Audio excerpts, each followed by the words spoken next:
Imad ni keluar muncul memberantas kita Ali Abi Alawi supaya kita Ahlul Bait Nabi Muhammad. Ternyata ketika dicari di dalam sejarah masa lalu tidak ada. Sejarah itu yang perlu dokumen, bapak-bapak. Nggak usah marah-marah, wis dokumen. Jadi polemik nasab masih terus berlanjut ya teman-teman. Karena masih banyak Habib yang ngotot pengen jadi Ahlul Bait Nabi. Salah satunya Habib tadi.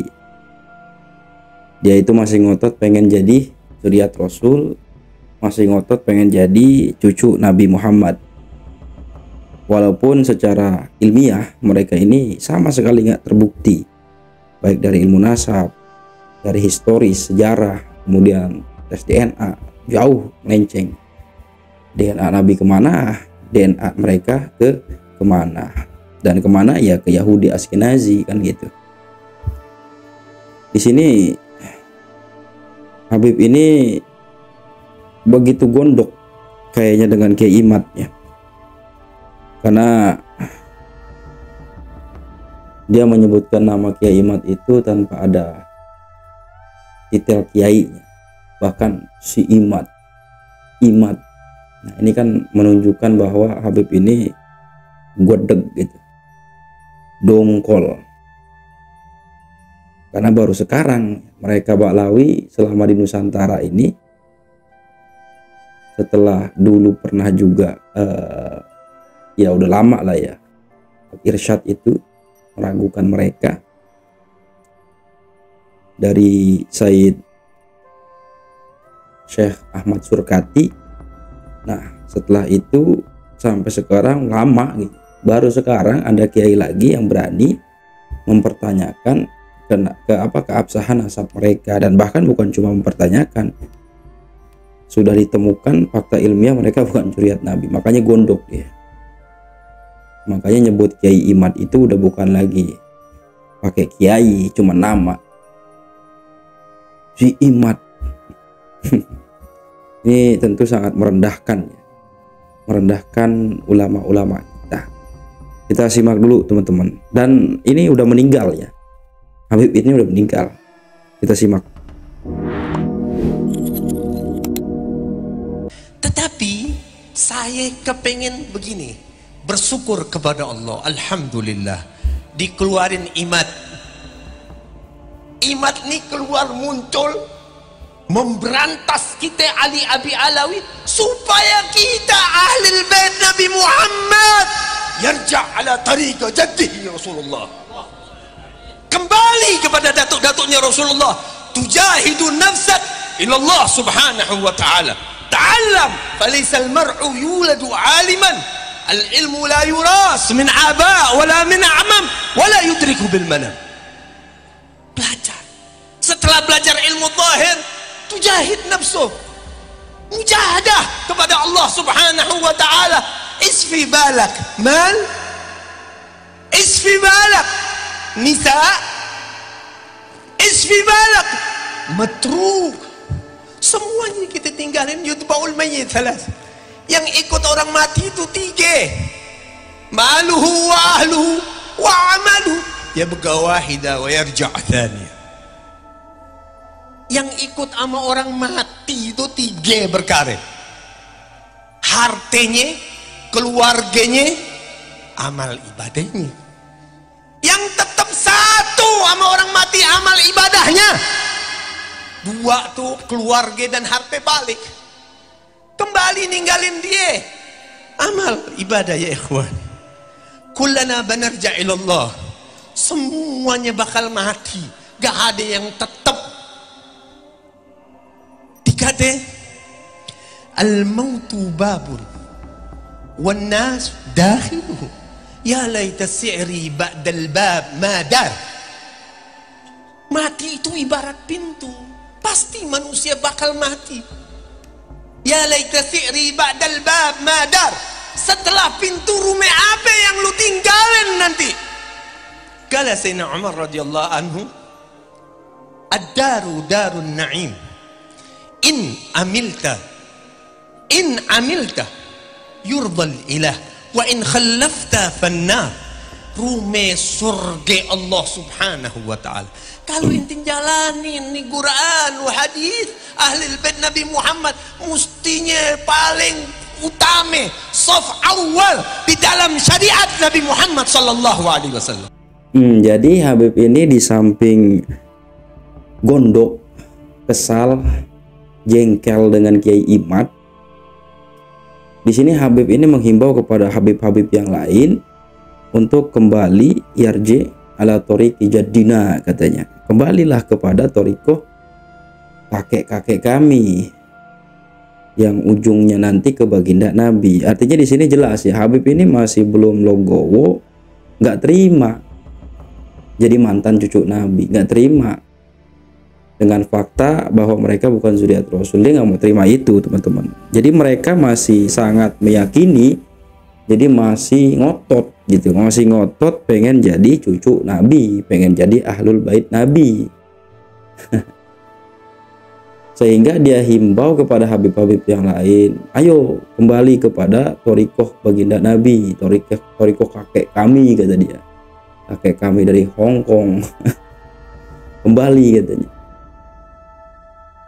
Jangan sombong lagi mungkin gitu kan, jangan arogan, harus berilmu. Jadi Habib itu harus lillahi ta'ala kalau berdakwah, mungkin begitu ya himbauannya. Jangan arogan, jangan pongah, dan lain-lain lah. Bagus sih, bagus. Cuman mungkin Habib ini nganggap kalau itu semua dilakukan, nasabnya bakal tersambung. Ya enggak lah. Mau Habib sekarang itu, mau Habib yang baik, nggak baik, berilmu, nggak berilmu, kalau bicara nasab, ya tetap mereka bukan zuriat Rasul. Itu menurut Kiai Imad. Kalau dianggap kalau Habib ini kembali ke torikoh jadina, torikoh baginda Nabi, jadi Habib yang baik, Habib yang soleh, Habib yang berilmu, Habib yang nggak caci maki orang mulu, jadi Habib yang nggak provokasi umat, jadi Habib yang nggak sering merendahkan pribumi Nusantara, kiai-kiai ulama masyayikh Nusantara, jadi Habib yang nggak memasukkan sejarah bangsa, jadi Habib yang tidak memasukkan makam-makam leluhur kita, jadi Habib yang nggak buat makam-makam palsu. Kalau itu semua nggak dilakukan, mungkin menurut Habib itu nasabnya otomatis tersambung lagi. Dia nggak bisa. Soal nasab, mau Habib baik, mau Habib kagak baik, ya tetap mereka bukan zuriat Rasul. Jadi sekarang terserah lo mau buat baik ya, lo mau buat apa namanya baik, terserah, silakan. Tapi yang jelas kalian Habib bukan zuriat Rasul, udah gitu aja. Simple. Setelah saya konfirmasi di kitabnya bohong, misal bahwa Imam Ahmad bin Isa berhijrah dari Basrah ke Yaman, disebutkan oleh Imam Al-Ubaidili di dalam kitabnya. Saya buka kitabnya Imam Al-Ubaidili, tidak ada keterangan itu.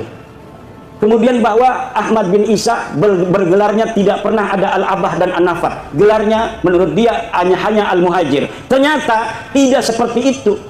Kitab yang dia sebutkan tidak menyebutkan An-Nafat. Saya lihat ya yang bergelarnya An-Nafat, tukang minyak. Yang satu lagi bergelarnya Al-Abah. Al-Muhajir tidak pernah ada di kitab-kitab dari mulai hidupnya Ahmad bin Isa sampai dimunculkan pada 800 tahun kemudian nama Al-Muhajir sebagai alibi bahwa Ahmad bin Isa ini hijrah ke Yaman. Padahal yai Ahmad bin Isa ini orang pernah pindah di Yaman.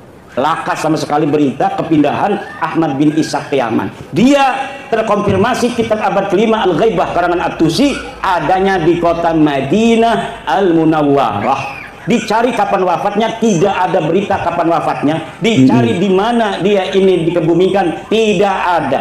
Kenapa sampai dia tidak dicatat? Mungkin dia mati muda, tidak terlalu banyak peran dalam kehidupan. Kalau orang yang banyak peran, ketua PCNU, ya kadang-kadang anak nulis di media online. Ketua PCNU menghadiri acara pelantikan PWI Kabupaten Lampung Tengah. berarti dia historis, pernah ada di media online. Coba nama-nama yang hadir, coba lihat di Google, ketik nama Kiai Haji Suparman Abdul Karim, langsung merebet anak, dia historis, banyak yang memberitakan. Tapi kalau bapak-bapak kita yang tidak pernah ikut gabung-gabung di organisasi, dikir bening jogoa, gelati arane samsuri, lakan di Google deh. Mereka yang tasawuf tidak pernah ada interaksi dengan masyarakat luas. Begitu pula lah keberadaan seseorang yang dikatakan dengan kesejarahan yang begitu luar biasa, pasti ada saja orang-orang sekitar dia yang menginformasikan tentang aktivitasnya waktu dia hidup. Tetapi nama-nama Ba'alwi ini sama sekali tidak ada. Fakih Muqaddam jadi bisa mi'raj 70 balen sebengi. Dia ada di abad ke-6. Banyak kitab abad ke-6 di Hadramaut, di Yaman, yang memberitakan tentang ulama-ulama Hadramaut. Satu pun tidak ada yang memberitakan orang ulama di Tarim namanya Fakih Muqaddam. Laka pemaning karo keramat-keramatin. Makanya Abdul Qadir Jailani pun kalah pangkatnya oleh Fakih Al-Muqaddam. Kenapa namanya Al-Muqaddam? Karena dia orang yang paling tinggi derajatnya. Ternyata ketika dicari di dalam sejarah masa lalu, tidak ada. Sejarah itu yang perlu dokumen, bapak-bapak. Nggak usah marah-marah, wis dokumen. Dokumennya mana? Kalau tidak sejaman, yang primer, yang sekunder, yang kira-kira dia bisa mendeteksi orang yang ada pada abad sebelumnya. Kalau misalnya tidak ditemukan pada abad-abad yang mendekati, maka yang ditemukan yang paling dekat, senajan 100 tahun, ini yang akan dipakai. Nanti apabila ditemukan yang lebih tua, maka yang muda, yang bertentangan yang dengan yang lebih muda ini harus namanya tesisnya ini sudah ada antitesis, sudah tidak bisa dipakai lagi. Bengen surah istifadah Habib IKB bin Syihab bin Smith bin Yahya As-Sagrab turunan Nabi. Tapi siki antesis abad tua 4, 5, 6, 7, 8, 9 bahwa deket duduk putune Kanjeng Nabi. Ya kudu nerima tes DNA ini melenceng. Turunan Nabi kudune J1 dek mah tes DNA hasilnya G haplogrupik. Turunan Nabi Muhammad, turunan Nabi Ibrahim J1 haplogrupnya. Mereka 180 orang yang sudah tes DNA kebanyakan G. Ini menunjukkan bahwa mereka bukan hanya sebagai turunan Nabi, tapi juga bukan orang Arab. Kenapa sih kepuntang-puntang Kiai Imad kok ngomong ikut terus? Karena penting buat warga NU. Yang percaya kepada penghormatan kepada keluarga Nabi hanya warga NU. Lamun putu Nabi asli mah dimai duit gemung gitu. Putu Nabi asli kependak putu Nabi asli misalkan bapak-bapak lo. Bapak menghormati dekenya lebih menghormati nanane. Itu ciri-ciri keturunan Nabi asli. Kalau kita menghormati dia lebih menghormati kita. Kalau kita ngasih duit dia lebih ngasih duit pada kita. Karena nggak mau kalah keturunan Nabi pada kebaikan.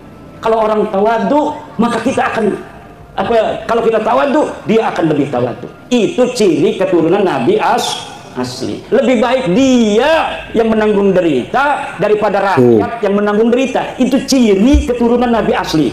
Bukan yang mengorbankan orang lain untuk kepentingan dia. Bukan. Ciri Nabi asli itu keturunannya adalah keturunan Nabi asli. Dia rela menderita. Yang penting umat Islam ini bahagia. Bukan sebaliknya, nyuruh orang-orang berantem demi kepentingan dia, sementara dianya aman-aman saja. Nyuruh orang-orang Indonesia berantem, dianya enak-enakan tidur. Orang-orang yang bodoh dari orang-orang yang bisa dipengaruhinya, suruh gulat sama orang-orang yang menentang kepentingan dia. Ini adalah yadullu ala annahum laisu min dzurriyyati Rasulillah Muhammad sallallahu alaihi wasallam bil marrah. Sama sekali bukan. Dari cara wajahnya ngomong marah itu hal tarawna fi wajhihi nuran nubuwah lah idza ra'ainahum ma ra'aina fi wujuhihim nuran nubuwah itu min wajhihim la nanduru ila wujuhihim nur syaitan walakin nanduru ila wujuhihim at-takabbur wa ta'aliya 'ala al-akharin. Na'udzubillah. Jadi itu ya teman-teman, jelas mereka ya mau berbuat baik mau kagak ya bukan zuriat Rasul, intinya gitu. Terserah lu mau berbuat baik ya mau kagak baik ya Habib ya udah, kalian bukan zuriat Rasul gitu. Jadi jangan ngotot-ngotot lagi ngaku-ngaku ahlul bait, apalagi kan ahlul bait tuh coba ahlul bait zuriyah ya, Ahlul Bait kan lebih dari zuriyah ini. Jadi Habib yang tadi itu nganggap mungkin ya kalau Habib berlaku baik, berubah gitu, nggak pongah, nggak congkak, nggak takabur, mungkin nganggapnya nasabnya bakal kesambung ke baginda Nabi. Dan dia ngakuin terang-terangan ogah dia mau jadi cucu Nabi, mantan cucu Nabi, nggak mau dia ngakuin jadi dari Hong Kong jadi terus dia aja takut ya kayak gitu teman-teman ya. Tapi Habibnya udah meninggal, ngotot.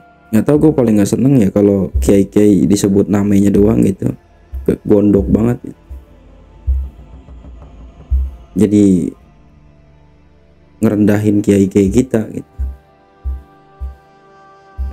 nyebut cuma namanya doang. Ini kan pembunuhan karakter yang memang sering mereka lakukan gitu. Bedek buat gue kalau denger begini ya. Jadi Habib ini meninggal dengan status pengakuannya sebagai zuriat Nabi, sesuai dengan baginda Nabi atau sabda baginda Nabi itu, maninta sabah ila ghairu abi makadahu minan nar, gitu kan kurang lebih lah. Siapa orang yang mengisbatkan nasabnya kepada Fulan dan si Fulan padahal bukan anaknya si Fulan itu, ila ghairu abi, bukan kepada bapaknya, makadahu minan nar, pasti duduknya di api neraka. Khutbah sopa wada makadar hadanallahu wa iyyakum ajmain. Assalamualaikum warahmatullahi wabarakatuh.